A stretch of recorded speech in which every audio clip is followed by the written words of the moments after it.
coming to you from the My Little Falls studio here in beautiful Little Falls, New York. It's your host, Scott Kinville, and another episode of Marty's Illegal Stick. Hey, what's up, hockey fans, and welcome to episode number 26 of Marty's Illegal Stick, recording here on Wednesday, May 15th, or 19th, May 19th, 2021. The weather's so nice, it screwed me up. I can't help it. The weather today. You know, right. I'm actually sweating today. It's incredible. But anyways, I'm Scott Kinville, and we have got a really good show lined up for you today. We've kind of prided ourselves as being the podcast of the Mohawk Valley, and our guest doesn't get more Mohawk Valley than this. But before I bring him in, I am going to bring in our panelists for today. First of all, as always, right across the table from me, my father, Leo Kinville. How you doing? Oh, top shelf, Scott. Glad to be here this week. Last week I played one of Tim's little deal. I had to go to a grandson's ball game, and you're right. They do walk a lot. And coincidentally enough, it was in Rome, too. Yes, it was. Yes. Oh, and on the other side of the table, the guy who makes it all happen behind the scenes for us and likes to chime in every once in a while. Once in a while. Our producer, Dave the Save Warner. What's going on? Not too much. Like you said, it's warm out there, 83 degrees. It is. I can't believe this. Yeah, I know. I'm stunned. I don't know what else to say. Hey, heck of a deal. Anyways, and coming to us, as usual, from his vehicle on the way to the rink. I'm at the rink now. He's at the rink. Okay, coming to us from the parking lot in his vehicle at the rink. Yeah.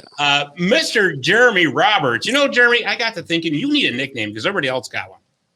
So, I'm thinking the professor because that's what Dale kept calling you. Okay. All right. Yeah. The professor, Jeremy Roberts. I like that. And the best part is if people actually listen to Dale's show, they would definitely understand the professor is not the meaning of the word in any story. I thought it was. I thought he was really saying he was a professor. Right? That's what I thought, too. Yeah, I was like, okay, all right. Yeah, no, not at all. You're going to have to tell Tim this. But guys, it's the little things. Yeah. Yeah. That sign is not in the car. No, that's never going to get lived out at all. No. And perhaps joining us later on will be the Emmy Award-winning Shikutami Rich Masucci. He's at work at an undisclosed location, so if he can break away, he's going to jump on later on. So anyways, like I said, our guest, I was just saying we want to be the show of the Mohawk Valley, and this gentleman is from Rome, New York. He's played in the NHL, he's played in the AHL, he's played all over the world. Great guy, too, Mr. Tim Sestito. Tim, thanks for coming on. Hey, thanks for having me, guys. We really appreciate it. What's going on? I'm watching my daughter play softball. And like I said, I just got back from a Little League game, so I'm putting my time in today. To say the least, right? Yeah. Oh, man. Well, but you know what? Like I keep saying, we got a beautiful day for us, so that's great. So it's gorgeous. Absolutely. So let's talk about your early days of youth hockey. I'm assuming you played Rome youth hockey, correct? I did. I grew up skating at Kennedy Arena. Spent, I don't know, I think up until about Pee-wees, I was a Rome hockey player. Excellent. The Grizzlies, right? Yeah, I don't know what we were called back then. Yeah, they're the Grizzlies now. We had a picture of the fort on our jersey. I don't even know if we had a name. I think we're just Rome.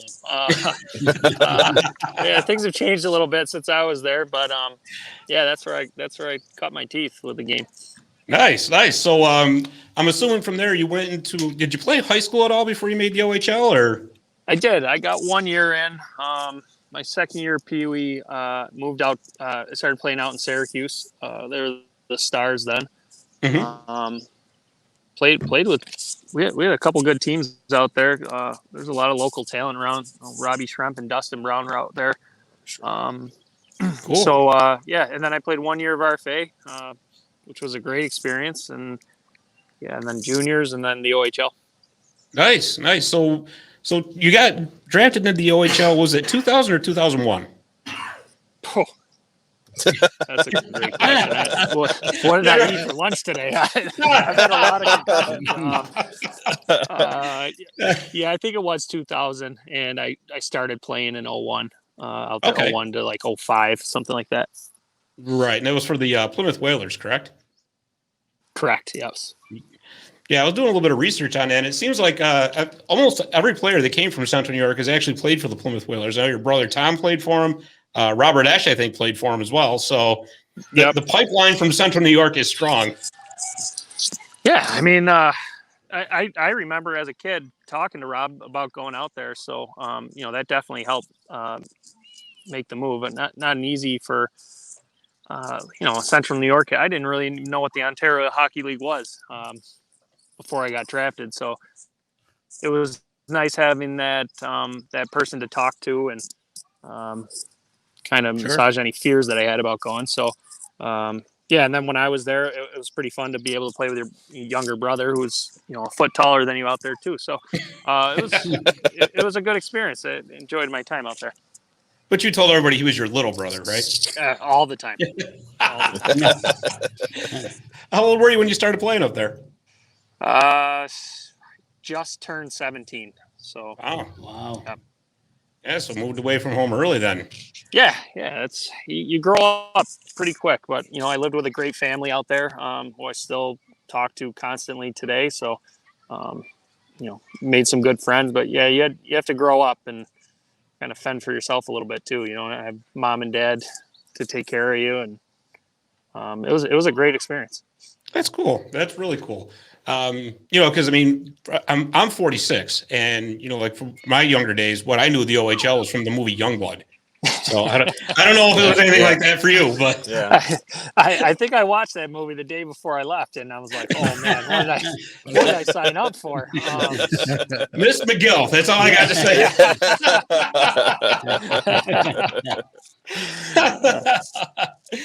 So coming out of the OHL, you were signed by the Edmonton Oilers in 2006. So tell us a little bit about that. Yeah, so I was like an undrafted player. I scored a lot of goals in youth hockey, but as you climb the ladder, you realize there's a lot of people who score goals. So I had to kind of find a different niche. Got to know this one scout, and every time he was around, it was actually my first year pro. I played in Greenville, South Carolina in the East Coast League, and I wasn't signed by anybody. It was just, making a couple $100 a week and just trying to make a go of it. And our team was affiliated with the Oilers. So their development scout or development coach would come, and I tell you what, anytime he was there, I scored a goal or had a fight. My best games were when he was there, and I guess I picked the right times. So I got a contract that way and started working my way up the minor leagues. Very cool. Very cool. It was the Greenville Growl, I believe, right? Yeah, a couple R's in there. Yeah. And I'm sure they made you say that every time, right? Yeah, exactly. Yeah, you really had to roll those R's when you're telling who you played for. So from there, you went to the Bridgeport Sound Tigers, and then you did get to play a game for Edmonton, didn't you? I did. Yeah, my first NHL game. It was against the Kings. Just one game, quick. That game, it was over in a blink of an eye. It was like I flew out there, played a couple days later, and it was like 3 days just vanished out of my life. I blinked. I was like, oh my gosh, what happened? And and then I was back in the minors. But that something I'll never forget. Just going out to Edmonton. I think it was around Thanksgiving. On Thanksgiving, something like that, somewhere. So I knew my parents couldn't get out because all the flights were booked. So they were able to watch it on TV. So it was still pretty special. Yeah, I got November 26th down as the date. That's how it sounds, right around Thanksgiving. Yeah. So you said that was in Edmonton then? In Edmonton. It was pretty cool. I got to play against the Kings. I was pretty close growing up with Dustin Brown. He was out of Ithaca, and when I was in Rome, we'd have battles. It was always came down to Rome and Ithaca for states or silver stick tournaments. And then our last couple of years, we got to play together and played against each other in the OHL. So my first game, kind of having a familiar face or foe against me across the ice, that was pretty fun. Kind of joke about it, and then later on, I guess he kind of got the last laugh when they won their first Stanley Cup. It was when I was with the Devils, kind of like a black ace. So he still busts my chops about that too. So, but it was fun. He's a great guy, and another, amazing player to come out of Central New York. I think it's just a testament to just some of the hockey players we produce in this area. And people don't realize just how many hockey players are coming out of this area now. It's absolutely incredible. Alex Tuck. Yeah. Jordan Greenway came out from Canton. It's really, really incredible. Yeah, we're not a metropolitan area like Toronto or Boston or anything like that. But at one time when I was on the Devils, Nick Palmieri was up with us and Steve Zaleski. So we had three guys from Clinton, New Hartford, and Rome, all in the NHL. Which it's crazy now to look back at. At the time, I don't think we thought much of it, but especially a Central New York group of kids to make it to the NHL, it was pretty cool. Right, that is cool. And just as a side story, that's you brought up Dustin Brown. I'll tell you a little story about I'm actually a Here we go on the Kings fan. Here we go. Here we go. I'm a Kings fan, by the way, and show just lost 5 stars. I always get beat up by the Ranger fans. It's terrible, But no, we every year I try to take my family out when they're in Buffalo to play, and we stayed at the Harbor Center Hotel. And one year we were actually on the same floor as the team, the Kings, and I was actually in an elevator with Brownie going down to get a cup of coffee. And I didn't know what to say. I just kind of stood there like a total fanboy. It's called love in an elevator. Yeah. Well, no, let's not get carried away over there, Dave. Okay. There's a song. Yeah, right. Just Aerosmith, is it? Yeah. All right. I kind of just stood there like Ralph Cray, like humming. He did that about 10 years before that too, and all he did was pass gas. Yep. Yeah, we did not need to know that. Well, you weren't there. Dad. Yeah. Tim, they're in rare form today. They are in rare form. Oh, good Lord. That's just awesome. So anyways, you had the first game in Edmonton, and then you went and played for the Springfield Falcons of the AHL. Yep. And while you were there, you were named team captain, right? I was. Yep. I think my second season there. Go ahead. Sir. No, go ahead. No, good learning experience that year. I think we were last in the league. Yeah. And I was a young kid, and being a captain of a team where you're struggling, and then I had 35-year-old men that I don't want to say I had to tell what to do, but you know what I mean? You're just supposed leader. So I definitely learned a lot, good and bad, that year. So that was definitely an experience. Yeah, because I wanted to ask you about that. How obviously it's different when you're wearing, a letter on your sweater, especially the C. So, how does that, a lot of things that are different from, being just one of the regular players as opposed to being the captain, so to speak? I wish I could talk to myself. I think we all wish we could talk to our younger selves and give some advice. But I wish I just didn't change. I think a little bit I changed how I played, and I thought I had to do a little bit more because I had that. But, I think if there's any kids listening or anybody really, if your coach is putting that letter on there, it's because they like how you play and what you're doing. And you don't really need to change anything. You got to make some hard, I don't want to say decisions, but you got to hold a couple meetings if things aren't going well and call people out if they're not towing the line. And you're the kind of more the in between between the coach and the players. You're kind of that guy, and that's more of the role. But it was definitely a good learning experience, and I kind of had a letter a lot of my years in Albany, whether it was a C or an A, and I kind of just got back to doing what I was good at and being successful at, and didn't really even think about it anymore. It was there, or if it wasn't there, I just kind of went and played the same way. Cool. Very cool. So then on July 9th of 2009, you were traded to New Jersey. Were you happy to be coming to an organization that was based a little bit closer to home? Yeah, at the time, I really didn't. I didn't know what to think of it. It was I don't know. I was traded for future consideration. So when you look at that, you're like, well, was I wanted or was I not wanted? But it was the best thing that ever happened to me. It was a clean slate. The admiration that I have for Lou Lamoriello and how he runs things and just how he ran that organization, I don't think I could have fit in any better. So it was exciting at the time. Their minor league team was in Lowell. So, I mean, that wasn't that much closer. Obviously closer Jersey was than Edmonton, but Sure. Later on they moved to Albany. So now I'm only an hour and a half down the road, which was pretty fun. So, but yeah, best at the time I didn't know it, but best thing that happened to me.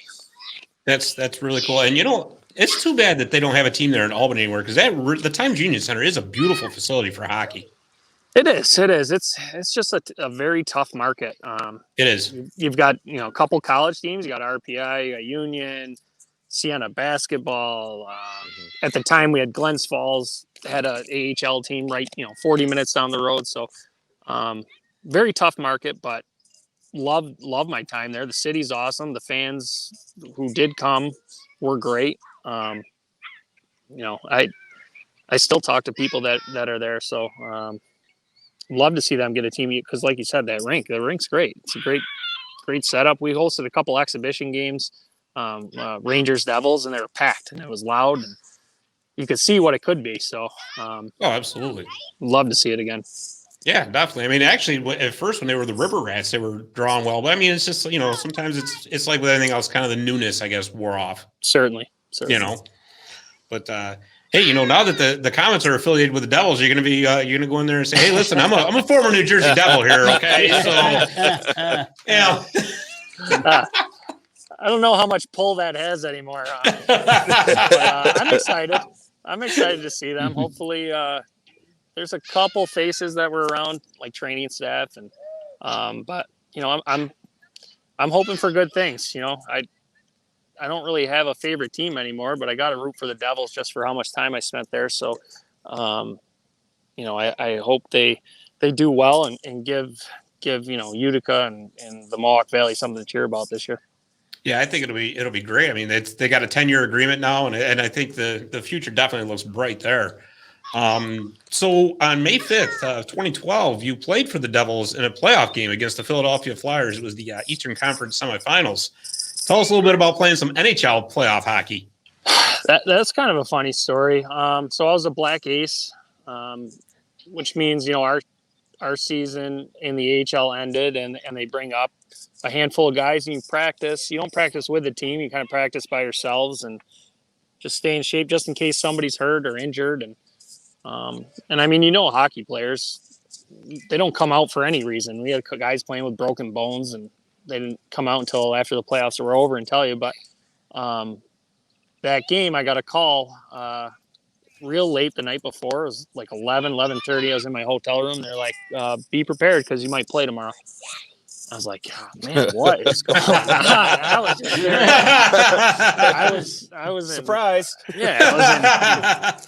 I was in practice mode and, head out to the golf course mode. It wasn't, nobody ever thought a black ace would get in. So, sure enough, one of the guys got food poisoning and I ended up playing in that game and we were on a good little run. They won the game before, and I think before I know it, we're down 2-0. I mean, I wasn't on the ice and didn't really have anything to do with it, but I'm like, I'm getting blamed for this for sure. So we were able to turn it around and we ended up winning that game and got some time to spend with the big club. And there was a couple other moments where I almost got in, but that was another great experience. I got a couple pictures of having a full beard and being on the ice and just another great memory. Now, was that in New Jersey or Philly? It was in Jersey. In Jersey? Okay, yeah, because I heard it can get a little crazy in Philly, especially at playoff time. Yeah, it was.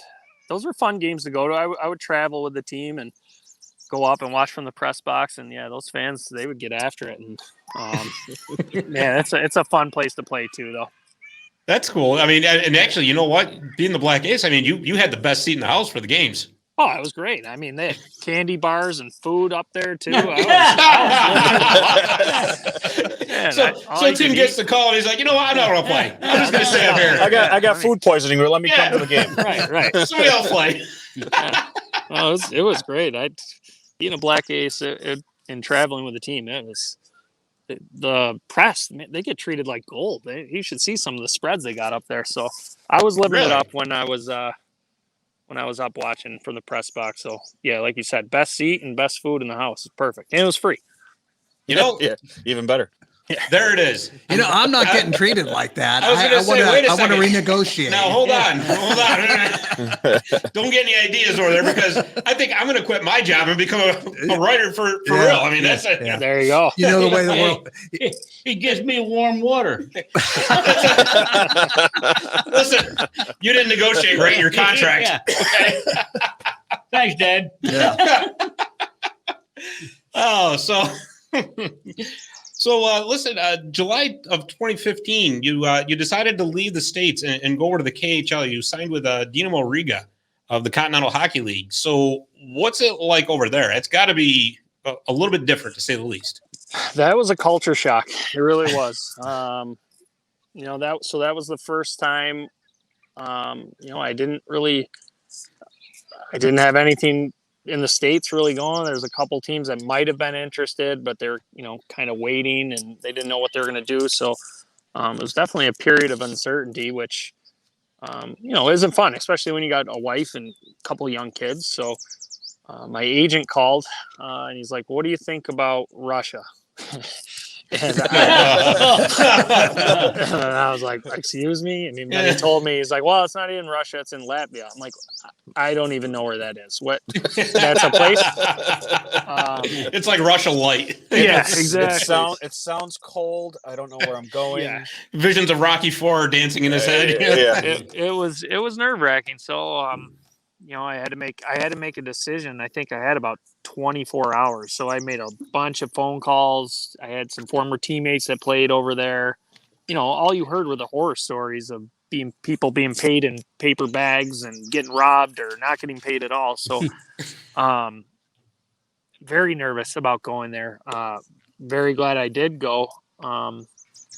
It was Latvia is beautiful. It really is. They kind of identify more as Eastern European, and they've got old cities and churches from the 1300s, and their hockey fans are very very into it. They've got the drums, and it's almost like a soccer match, or how we think of a soccer match. So yeah, it was a beautiful rink. The only drawback was the food a little bit, but it's being Italian and coming from here, chicken riggies and greens, and then going out there to eat beets and I don't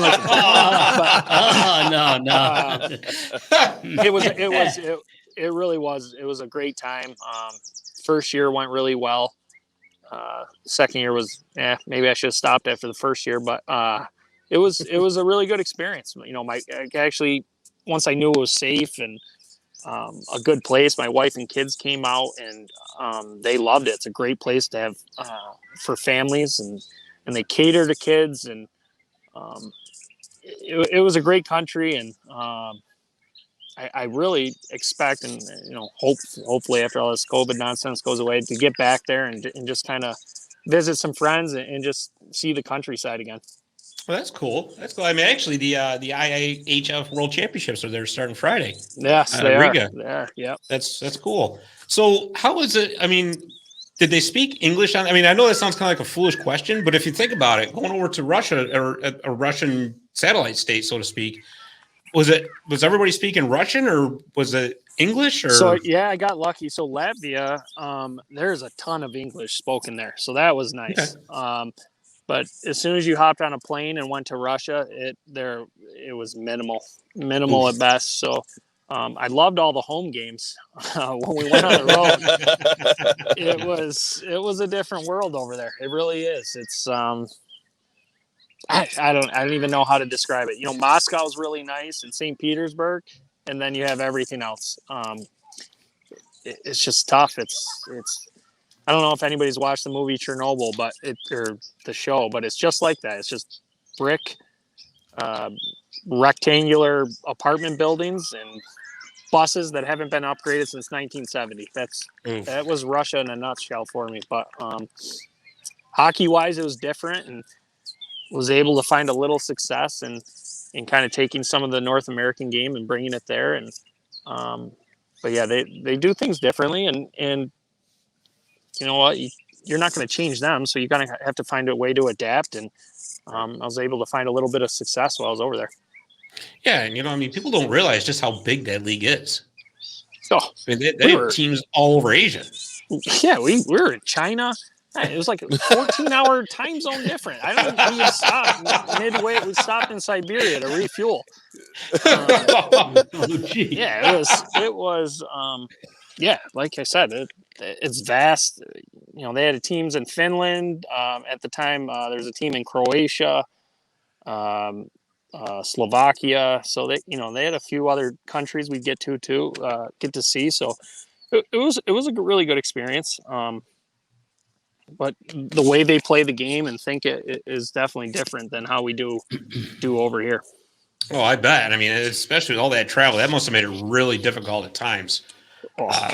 Yeah, but it's funny that you mentioned that, because we last week we do this segment on this show called the Zamboni Time Machine, and it's basically a look back in hockey history and all that. And well, if you'd have played for the CSKA team when they were the Red Penguins, they had an adult club in the rink of their basement. I don't want to say anything too loud because I know you got kids around. So it's, but he's got earbuds. Yeah, he's got the earbuds. I just wanted to make sure I could. And a bunch of strippers in there. Yeah, too. it was a strip club in the basement of the arena. So quite interesting. So I'm surprised nobody's tried that here in the States, to be honest with you. Yeah, I know. Well, after being in Russia, that's one of the least surprising things I've heard. So. I believe it. I said we should talk to Rob and see if we can get that old bar that was downstairs in the Odd and just make that a strip club. Yeah, that's Jeremy's plan right there. I know some guys who'd go for it. I'm sure. Well, you think we had sellouts before? I tell you. Yeah. So we talked a little bit about your younger brother, Tom, earlier. Big sibling rivalry there in hockey, or? I mean, not so much in hockey, but in everything else we did, especially growing up. So, I mean, it didn't matter if it was golf, checkers, street hockey. We battled. I probably drove my mother and grandparents nuts, and but I think it kind of also made us kind of who we were and helped us kind of in our careers too. So it was nice having somebody there, to beat up on or get beat up by as we're growing up, and just kind of testing ourselves against. And I know after I got back from Plymouth, I was always bigger than him. Then I got back from Plymouth and he grew like 4 inches from August to Christmas, and I was looking up to him. So I realized I had to get a lot nicer. Remember me, Tim? Yeah. We became more friends than rivals at that point. So, but just to see, some of the success he had too, he worked very hard for it, and he did a lot tougher job than I had to do, and don't envy some of the things he had to do or fight out there. So he put his time in and definitely earned all that he got out of the game. Yeah, certainly. I mean, I saw him play a couple times at the Odd, and very tough guy. Let's just loves riling the crowd up too. Towards the end, man, he feeds on it, and that's kind of him in a nutshell. But I mean, off the ice, he's like all these guys. What they say usually, your toughest guys off the ice, they're some of the nicest, and Tom's no different. It's just when he gets on the ice, there's a persona that he fills and does a great job of, and can definitely get under the skin of other teams and their fans. So in the one game I saw up there, I mean, he was getting booed by the Utica crowd. I'm like, wow, he's from Rome, guys. I brought my little guy, so he must have been 3 or 4, very young. We went and watched him play, and he couldn't understand why the Utica fans were booing him and yelling things at him. And I'm like, he just couldn't, he was too young to grasp it. And he was like getting nervous for him. And I'm like, don't worry, Uncle Tom likes this. So if they're yelling at him, he's doing his job. Right, exactly. That's awesome. So were you pretty much done with pro hockey after the KHL? Is that? Yeah, I could have gone to Germany. But my kids were starting to grow up. They were about first grade, kindergarten aged. And we've been moving around a lot. I was a pro for, 11, 12 years. Wife sacrificed a ton. And now I wanted to be home in one spot and let my kids grow up and kind of let them have the youth that I remembered as a kid, And now we're here at the softball field or Little League and youth hockey and stuff. So I was able to find a job back here in Rome, and now it's nice not having to move every 6-7 months, whether you're going one place to a new season or coming home. So it was a part of life that I was ready to settle down. I just had enough. Yeah, I can't blame you there. I mean, that's got to be tough moving your family all over the place like that. So what prompted your decision to become a firefighter? Well, I come from a long line. I think I'm the fifth generation. So my father was a firefighter, grandfather, and great grandfather. So four generations, I guess. So it's kind of all I knew, growing up, and I didn't realize it going in, but I mean it couldn't have been a better transition for me coming out of hockey. So a lot of the players I talked to when they'd retire and you ask them how they're doing or what they miss and stuff, or if they miss the game, of course they miss the game, but what they really miss is the locker room and the busting of chops and talking about what you did on the weekend. And, they didn't have that anymore when they were doing their 9-to-5 office job. They were kind of lacking that locker room experience. So, the firehouse it's a locker room. The same way. Put it in mildly, in Rome. Oh, yes. We got 12 guys on shift, and they weren't afraid to bust my chops from day one. And I enjoyed it. I if they're not busting your chops, then you got an issue. So, that's the job. It's, I don't want to say we get a bad rep, but we have fun. But when the bell rings, then you go to work, and it's just like hockey. You would, keep it loose in the locker room, and then when the puck dropped, you're expected to do your job and do it well. And that's kind of what we do at the fire department. We do our training, and if the bell goes off and we got to do something, we go do our work and then come back and make sure nobody's getting too high or full of themselves and eat a good meal. So yeah, absolutely. It's been a great transition, and I'm really, really thankful and enjoying my new career. That's great. I mean, I'm on the job down here in Little Falls, and we only have 3 guys on shift at a time. So I can't even imagine what it's like with 12. I mean, oh my God. Yeah. It's I mean, definitely there's the good and bad of it, but our shift and just in Rome generally, we've got a great bunch of guys and hang out outside the firehouse too. So I'm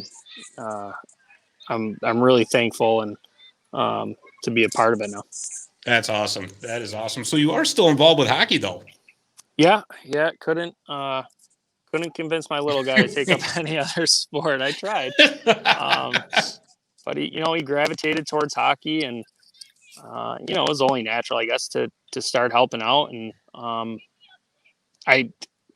to be honest, it's my fix. It really is. I love being out with the kids and just trying to show them things that maybe I wasn't shown when I was a kid or anything, just to help them out and progress. And, I've kind of been with the younger groups, and now just to kind of see them go through learning to skate to playing games. And now we're moving up to full ice.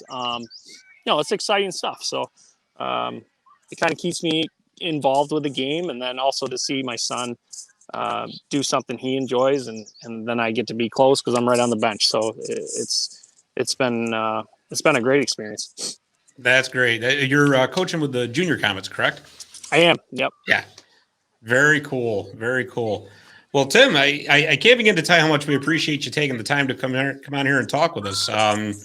And taking away from your daughter's softball game here. So we'll let you go so you can get back to that. But again. Well, I was just gonna say, I think we just got out of the first inning. So, well, let me ask you: did they have lights at that field? We need one of those curfew clocks that they used to have. No, but I appreciate it. Thank you for having me. It's Central New York. I think it's a great hockey area and hockey town, and like I said, I'm just happy to be a part of it and be back here, living here, and appreciate what you guys do too. Just talking about hockey. That's awesome. And you're welcome to come back anytime you want, my friend. Thank you for having me. All right, Tim. Thanks very much. Thanks, Tim. Thanks, Tim. All right. That was Tim Sestito. Very cool. Very cool. I mean, he took time from his daughter's softball game. That's awesome. I mean, I do remember those days where, one inning took an hour and a half. I remember those. It's just too funny. So while we were talking to Tim, we have a late arrival to the party. I think he's still at work, so I'm not going to mention where he is. He's at parts unknown, but joining us. We said undisclosed location. That's right. Yeah. Undisclosed location. It's the mystery man, Circuitami, the Emmy Award-winning Rich Masucci. Hey. What's going on? And you know what? I am at work, so. Okay, so we won't talk about that anymore. So. Okay, man. But we're gonna give it a go. Okay, we'll try.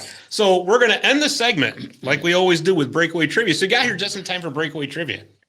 Okay, so the question this week is, who has won the most Vezina trophies as the NHL's top goaltender?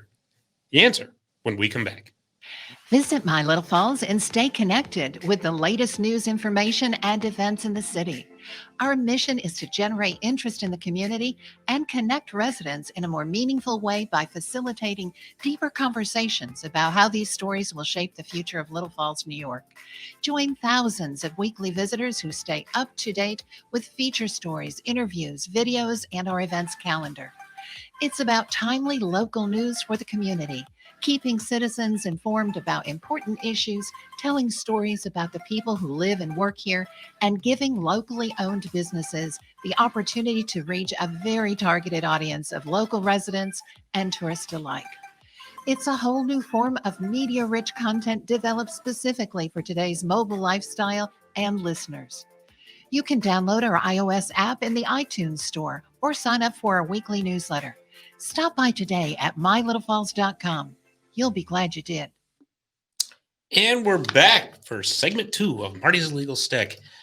So as we always do, we're going to start with segment 2. I'm having a hard time talking today. This is terrible. It's the heat. It's the heat. The heat got Yeah. That's all it is. Yeah. So anyways, we're going to answer Breakaway Trivia. I'm going to give you guys the question one more time. Who has won the most Vezina trophies as the NHL's top goaltender? I'm going to start with Dave. Dave, throw a guess out there. Come on. That's not even right. Never mind. You didn't have his phone off. Forget it. I didn't even think about it. I just happened to go over. What was the question again? All right, Rich. I'm going to, you almost have to say one of two, right? That would be the normal, like the natural thing. For you, yes. And I'm wrong right off the bat. I'm gonna say Marty Brodeur. Okay, Jeremy. I was going to say Marty Brodeur as well, just because, sticking with the whole devil theme that's going on with Timmy coming on and everything. So, I know it's not Hank. So, I mean, I wish it could be, but I'll stick with Marty. Okay, Dad. No, I'm old. And I use an old goaltender. So both of these guys can laugh at me all they wanna, but I said Johnny Bauer. You were close. You were close. I was almost ready to give you a half a point too. Yeah. Thanks a lot. Wreck my score. Yeah, but it's not. It's Jacques Plante. Oh, forgot about Jacques. 7. Yeah. He won 7 Vezinas 7 Vezina trophies. What about where did Dominic Hasek come into that? Second. That would have been 6. that I was gonna forgot be- about that him. was going to be my Dominic, aim. yeah. Yep. Marty was going to be first, and Dom was going to be the second one. I was closer with Dominic. Yep. Yeah. And the funniest part is up until, was it 1981, they changed the criteria to win the Vezina. It used to be you had to play in a minimum of 25 games and have the lowest goals against average, and you were automatically given the Vezina. Mm-hmm. And then they changed it so that became the Jennings Trophy, and the Vezina was voted on by the NHL sports writers. So with that criteria, it would have probably been Dominic. But Right. as it is in the official rule book, it's Jacques Blanc. Jacques Blanc. Jeez, I'm All going right. to get one someday. But you were at least in the right era. I'm proud of you. I mean, there is this thing called like Google you can use really quick, right? Yeah, I'm not good at that. Have you ever? Yeah, but there's also this thing called the internet he'd have to use. So Yeah. I got a phone here. I have no idea what it's for. You should have seen him. He brought his can with his string the other day. It was unbelievable. I was just to talk across the room. How do I rotate down this thing? Oh, anyways. Keep it up. You guys are going to get there someday. Yeah, well, quicker than you think. But anyways, happy birthday to Marty McSorley. Marty turned 58 on May 18th. My man, Marty McSorley. Just a kid. It wasn't for Kid. Like he could be my son. Yeah, right? Yeah. Hey, you two can go get us discounted coffee, you know? I mean, that's We've been able to get that for a long time. I got news for you. Look at Jeremy's like, yeah, I got that. Yeah, pretty much. Also on May 18th, Yari Curry turned 61. So 2 former Edmonton Oilers teammates. Just a little bigger kid. That's 3 years apart. Yeah. So do you know how Yari Curry learned how to speak English? He was from Finland. It's an interesting story behind that. You know how he learned? Police Academy movies, like everybody else. No, by watching Happy Days. See, still TV. Yeah. But I wonder how awkward that was if he was telling everybody in the locker room to sit on it. You know what I mean? That's kind of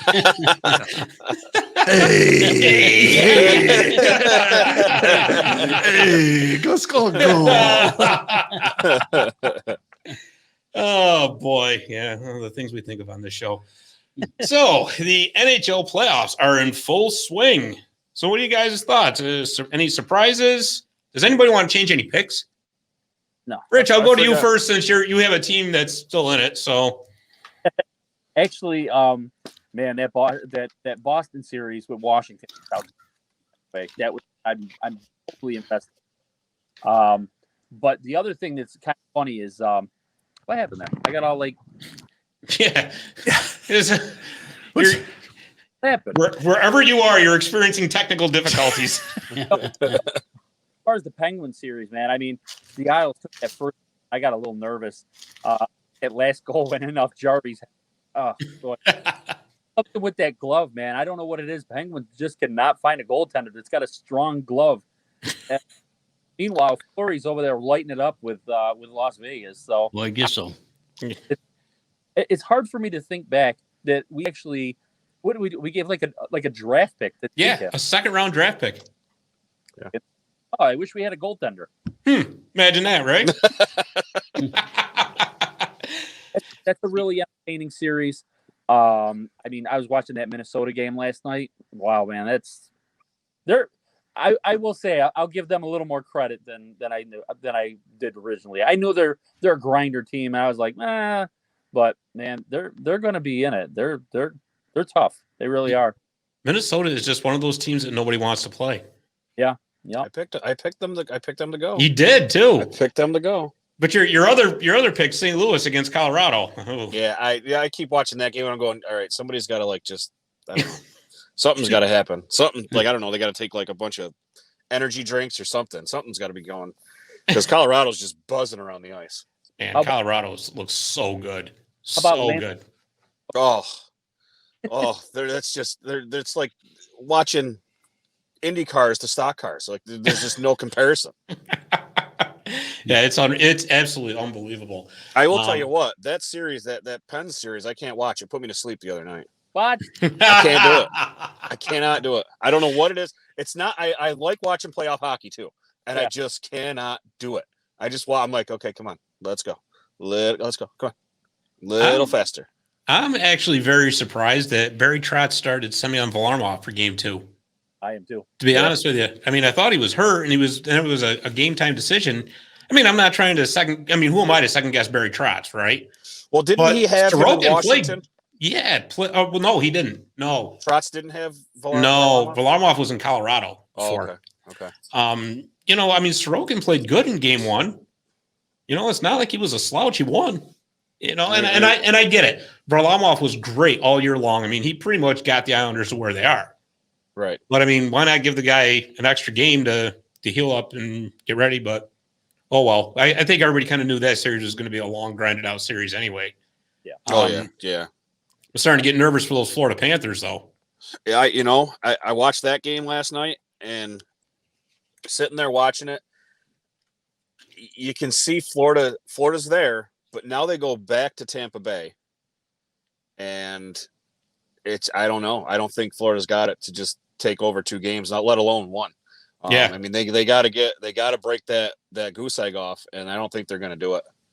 Yeah. That's a tough task. Yeah. I mean, that's really hard to go into Tampa Bay, and they've really got to win both of those games. They can't go back to Florida down 3-1. No, not at all. If they do that, it's just going to be a bloodbath for the Tampa Bay Lightning. So right, and that's another one. It was a surprise start for Chris Dreiger. I mean, I understand he was good all year long, and I know the first game was a little bit high scoring for Joe Quenneville preference, but I mean, Bobrovsky didn't play bad. He made a lot of great saves. Yeah. You can only do so much with the team in front of you, right? I mean, right. So I don't know, but the Canadian series starts tonight. Actually, Wednesday night. Mm-hmm. The Jets aren't going to have Nikolai Ehlers, and who else? There was one more guy they're not going to have, and I just completely went blank. But that's going to be a very tall task indeed against the Edmonton Oilers. So all I can say is Connor Hellebuyck better stand on his head. Oh yeah, big time. Big time. I mean, that Washington-Boston series too. I mean, it's almost as if whoever wins the other series, the team that comes out of the Washington-Boston series is going to be so beat up that it's really not going to matter.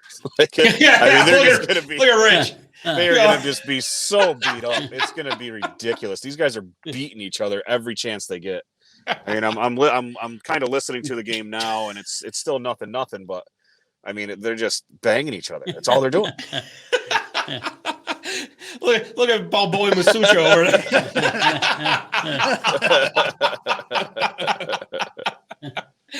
Yeah, but Craig Anderson could be a nice story. It could be. It could be a nice little turnout story for Washington there. So I mean, it's going to be. But again, it's like now they're in Boston. The series is tied. Right. It's. Who's going to bring the heavy hitters? You got 2 guys that are out now for Washington that are already hurt. So is this going to keep stacking up, or is it things going to change? So, well, I still got faith in my picks, guys. I'm not changing anything yet. I don't know about you guys. I'm not changing nothing yet. I feel pretty confident in them. Nope, we're going to live and die with what we brought. But that's even though our last week's show was kind of skewed because we had the West Division kind of screwed up, but that's my fault. I made a command decision, and it wasn't the right one. And remember, I did say that's not going to happen, right? I did. I know, but but Jeremy, it's the little things. That sign's not even here. It's not even here. It's not even. It's why, Thank you, Dale Purrington. Thank you so much. Okay. So speaking of the playoffs, 11 of the playoff teams are over the salary cap, but are in compliance because of the LTIR rules. Tampa Bay is far and away over by the most. They are currently just over 17 million over. So, guys, should these LTIR rules be changed? And I'm just going to kind of give a quick background for anybody who's listening and doesn't quite know what we're talking about. LTIR is long-term injured reserve. And a team puts a player on LTIR, that means they can go over the cap by the amount of that player's salary. But the player has to be out for at least 8 weeks. And there's other different kind of loopholes involved. They can do retroactive stuff like that. But they really start messing with this right around trade deadline time, because once you get to the playoffs, it doesn't matter. because players aren't getting paid. So you can be over. But during the season, that was especially this year with a flat cap, teams were starting to panic because they're like, oh, we got to get a guy who's on LTIR so that we can go over. Kind of like what Tampa Bay did. And that's the team I want to talk about. So they had Kucherov on LTIR, who was $9 million, something like that. Yeah. And then Stamkos was also on for $8 million. And then, of course, they're ready to go by game 1 of the playoffs. Well, you're not shocked by that, are you? No. Okay. Especially not considering Kucherov's been practicing for about 9 weeks. Yeah. And that's kind of where I'm going with this. So I don't know, guys. You can't do anything about it now because you already have a CBA in place. But they're either going to have to really start kind of clamping down on these loopholes or just forget about the salary cap. Well, I don't want to make it like baseball. True. I mean, that's what you'd end up getting. It's true. But, I don't know. To me, that the salary cap is so screwed up anyway. Rich, remember a couple of years ago we were talking on our old show, they're all pucked up, about the teams that have no state income tax. Oh, yeah. Teams like Vegas, Dallas, Florida, Tampa Bay, and the advantage that they have. Absolutely. Because you can get a guy that would normally need $10, $11 million, say in New York State, to sign for $8.5, $9 million in Florida because he's not going to pay state income tax. So what's he care? Oh, exactly. And if I remember right, that was right around the time Bobrovsky was about to go to Florida. Exactly. That was a big thing we were talking about. And it's true. So, yeah, I don't know.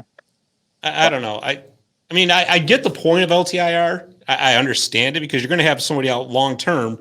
Of course, you want to be able to at least try to replace them with, a close to caliber as you can. But to me, there's just kind of way too many loopholes to dance through to even make it worth having the rules in place. You know what I mean? Right. I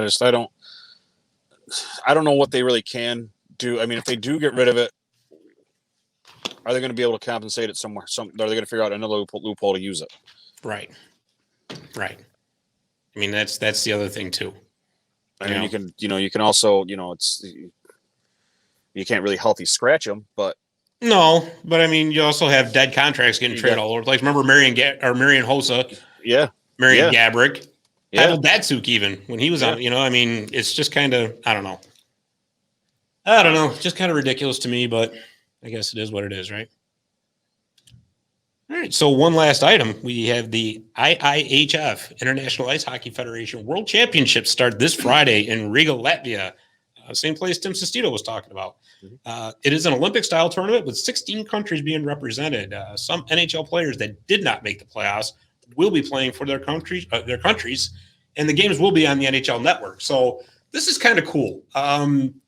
You get a mix of NHL players and top college prospects that want to get some more ice time in. So pretty neat. I would definitely recommend checking it out if you want to see your players that like my Kings that aren't in the playoffs, or like Jeremy and Dad's Rangers that aren't in the playoffs. Get to see some of them play a little bit more. And it's not only them. I mean, you got, like you said, like you got the colleges that are in. So there's a few Wolverines actually. Yeah. There's a lot of Wolverines that are playing for their respectable countries right now. So. Right. Owen Power, Matty Berniers, Kent Johnson. Yep. Yeah, because they couldn't play in the NCAA tournament because of the COVID rules. So I'm still upset about because I don't know how that happened, but whatever. Yeah, UMass got hit and they didn't get suspended from their games, but Michigan gets hit and they got to be pulled from the whole tournament. I don't get it. Yeah, I don't. And again, I don't even want to rehash that nightmare that was all those rules for the past season. But yeah, I'm with you. I don't get it. But like I said, check them out. Check those games out if you get a chance. But I'll just warn you, it is 7 hours ahead, so might be some funky times. So. I was gonna say, is that going to be like a 6 a.m. game? Well, 3 a.m. game. Remember back when we were young and we could pull all-nighters? Well. You tell people, hey, I'm staying up for the hockey game. What hockey game? Yeah, right. Yeah, exactly. Yeah, you're nuts, too. Yeah. All right, well, we're going to close this segment up like we always do with Website of the Week. Website of the Week is brought to you by 315hockey.com. 315hockey.com is your news hub for all levels of hockey in Central New York. This week's Website of the Week is sihrhockey.org. SIHR is the Society for International Hockey Research. It's a great hockey historical research tool. Some interesting different little articles on there. You can join their society for a fee and get all kinds of access to all kinds of different tools and all that. So if you're into hockey history, give it a look. Can I get the answers to the trivia questions on there? We're just going to move your microphone. So before you got you all excited by I go, hey, I got a chance. Yeah. So excited he almost destroyed half of Dave's studio. What a guy. www.amazonforyou.com to get Dave a new microphone. So Yeah, well, I just thought I'd. yeah, well, you know. Anyways, we're going to take our last commercial break. And when we come back, we're going to take a ride on that Zamboni Time Machine. We'll see you in a minute. Need to find that gift for someone special? Visit Little Falls Presents at the Stone Mill and Canal Place. Stop by today to find unique artist work, t-shirts, coffee cups, gift towels, greeting cards, tote bags, koozies, and original oil paintings and prints. It's all about the art of the gift. For more information, visit mylittlefalls.com/shop or call 315-508-5310 for details. And we're back with segment 3 of Marty's Illegal Stick, the Zamboni Time Machine.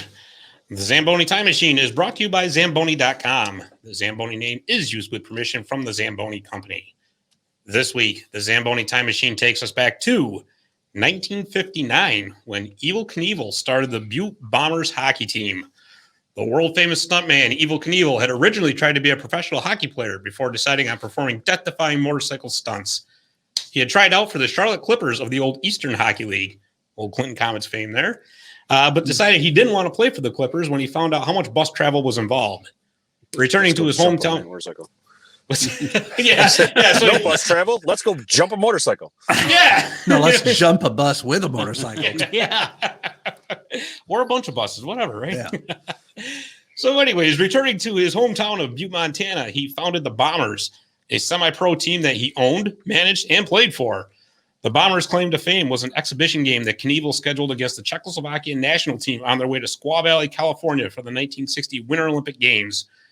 Evel managed to get thrown out of the game in the third period, and afterwards, when it was time for the Czechs to get paid for the game, the money had mysteriously been stolen. Many suspected Knievel as the thief, but it couldn't be proven, so the U.S. Olympic Committee had to cover the fee. I bet you they're happy with him, huh? Knievel's involvement in hockey doesn't end there. In 1974, he was brought in for a promotional appearance with the Toronto Toros of the World Hockey Association. The promotion? Between periods of a Toros game, Knievel was to take 5 penalty shots on the Toros' backup goalie wearing his famous red, white, and blue stunt costume and cape. For every goal he scored, Knievel would win $5,000. The Toros owner really didn't want to lose that what could be $25,000, so he had a couple of his players take Knievel out for an all-night drinking bender the night before the game.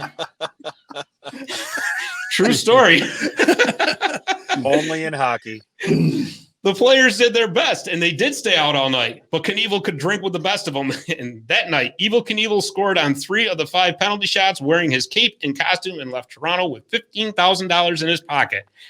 And that, my friends, concludes this week's trip on the Zamboni Time Machine. That's great. Ooh. Could you imagine seeing him take those penalty shots in that costume he used to wear? No. I'm still caught up on that. He didn't want to go on a bus trail, but let's go jump, thousands of feet. I know, right? Like what? Okay. Opinion. I bet you there's one place he never went to jump anything was Czechoslovakia. Yeah. Jump out of the way of bullets. Well, maybe if he was smart, he would have gone and, maybe tried out for the Red Penguins. Yeah. Yeah. Could have had some great promotion nights there too. Oh, well, isn't that interesting? But I think that's going to about do it for us for Marty's Illegal Stick. Got a beautiful rest of the day to go out there and enjoy. So I want to thank Tim Sestito once again for coming on. I just want to let everybody know that you can find us at martysillegalstick.com and on YouTube. You can find us on Facebook and Twitter at Marty's Illegal Stick Hockey Podcast and on all major podcast platforms under the My Little Falls banner. So for Leo Kinville, for Dave the Say Warner, for the Professor Jeremy Roberts, and the Emmy Award-winning Rich Masucci, I'm Scott Kinville. Thanks for watching. We'll see you next week.